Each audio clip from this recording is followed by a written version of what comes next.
Joining me now is the government's former counter-terrorism advisor, Afzal Ashraf. Good afternoon, or good evening to you, Ashraf. Thanks for joining us. I mean, on that very point, getting help with this, is this something, it's a fairly audacious thing that happened here, in broad daylight, if you like, 7:30 in the morning, walks out of a kitchen, dressed as a chef, jumps under a delivery truck, and off he goes. Do you imagine for one second that could have been done without help? It's possible. Because all he's done is to get some webbing. He's obviously planned it. But it's very likely, or it's equally possible, that he's got help from the outside. It very much depends on how important an individual he is. Somebody who's charged with terrorism, on the face of it, is an important individual. Somebody who's charged with possibly spying is of interest to outside agencies. But this individual, when you look at the actual charges or the information surrounding the charges that's been released, it's not at all impressive. Real terrorists don't do hawks, make bombs that aren't going to go off. Yeah. Yes, the IRA did that to disrupt the normal service in the UK. He's obviously not, or evidently not, working for the IRA.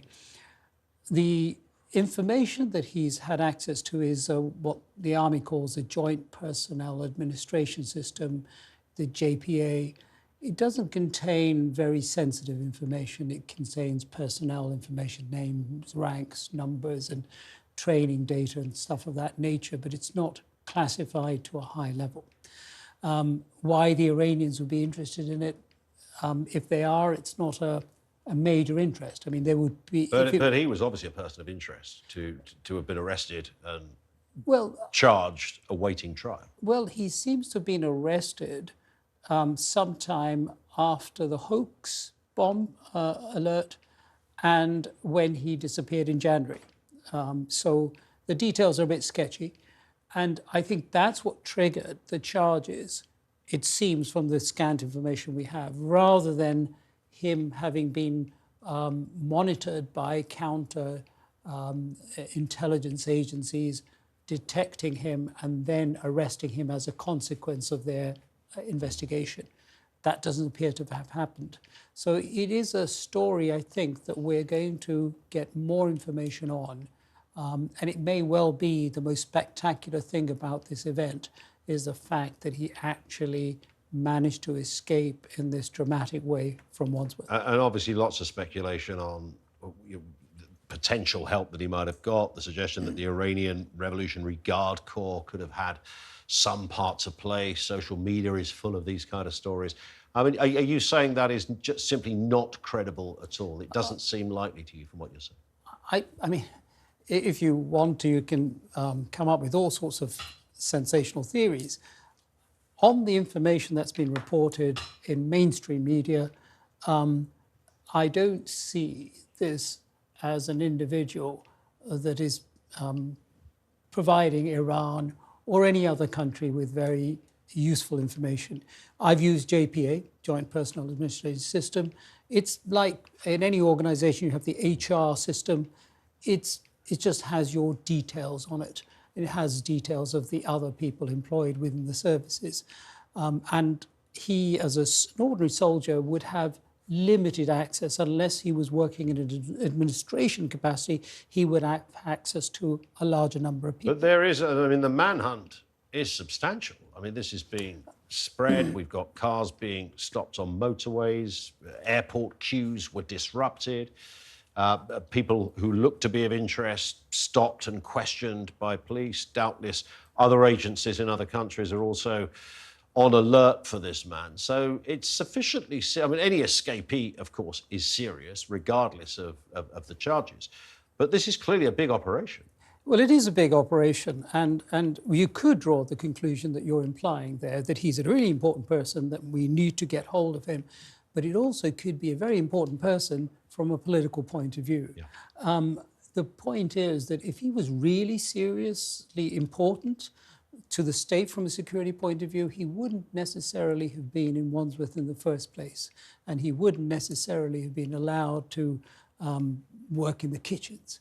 So I think the assessment was probably made, correctly or incorrectly, that he wasn't a person of huge potential threat. But I think there is an embarrassment now for not just the prison service, but for the government. Well, they're into that. Let's bring our panel in. We're into that, almost getting into that second day now, well over 30 hours this man's been missing, Tessa. What I can't understand is why we're not more honest about bent officers within the system. I worked in the prison system just as a volunteer in the 1990s, and then I noticed they would demoralise the officers. They felt less free often than the prisoners. They were stuck. You know, Shepton Mallet was the prison that I was volunteering in, and back then the prison population was less than half what it is today. And if you look at those operational support grade officers, who were the ones that are meant to search those vans coming in and out, their salaries are derisory. They're paid in London, where they have London waiting, £26,000 a year. At best, they might get 3 weeks training. Now, are you telling me that there's not the capacity there to actually bribe or influence or affect the way some of these... So if you're on a low wage, you're up for being corrupted. You are, and I know from being in the prison system, drugs get in there. How do drugs get in there? They get in there through bent officers, through bent staff members. If you don't pay your staff properly, if they are beleaguered, if they are often on sick, if they... But if you've applied for a job in the prison service, you've applied, you know what the rate is, you've applied for a job. The idea that you start getting to helping people escape from jail. But we've got to own the fact is they're hugely demoralised at the moment, and they've been complaining about it for a long time. I get that, but whether that extends to this is a that level of broader criminality. crisis in prisons that doesn't just relate to what's going on with prison officers. Although I would say, in terms of the conduct of prison officers recently, it's quite remarkable. The level of relationships between prison officers and prisoners has risen by about 90% in the last decade or so, which is something that we should be concerned about. But the other side of this story is also the level of overcrowding in prisons is utterly out of control. I mean, the independent prisons inspector has said that we may be full capacity by December. I mean, originally the government thought they would have 3 years to fill these people up. So our prisons are far past capacity. As Tessa has pointed out, you often have a lot of demoralised staff. This is going to create incredibly dangerous situations where, regardless of how dangerous this man may be, and frankly, nobody wants a suspected terrorist on the run, no matter what, no matter what. But this is going to happen again if something serious is done by the government. He hasn't legged it because it's a bit busy on Sea Wing, hasn't he? He's legged it because he doesn't want to be there and he wants to get out and get his freedom. Officers are managing double the number of prisoners, 30% fewer operational support grade officers doing that job in Wandsworth than there were in 2010, and yet far more prisoners. It's just but that's a chaotic system, right? It's a system. It's chaotic. You can take your eye off the ball because it's chaotic. And incidentally, buried by this bigger news, on Tuesday, it was announced that the German justice system refused to extradite an Albanian prisoner to Britain because they said our prisons weren't up to standard and it would have been against his human rights. How shameful is that? Do you sense, I mean, bearing in mind the security implications, and you outlined there, Afzal, that it doesn't sound on the face of it that this is a man, certainly based on the charges against him, who is the world's most infamous terrorist. But nonetheless, the allegation is there. He's clearly a wanted man. There's a big operation to try and find him. Is that, at this stage, from a security perspective, it's obviously embarrassing for the system and embarrassing for the prison and everybody involved in the system. But in terms of trying to find him, how does that manifest? Well, what's the process here? It's needles and haystack stuff, isn't it? You're out there saying, well, we'll do our best. What do? Stop every car? Stop every person? Yeah, well, I think Is there a system?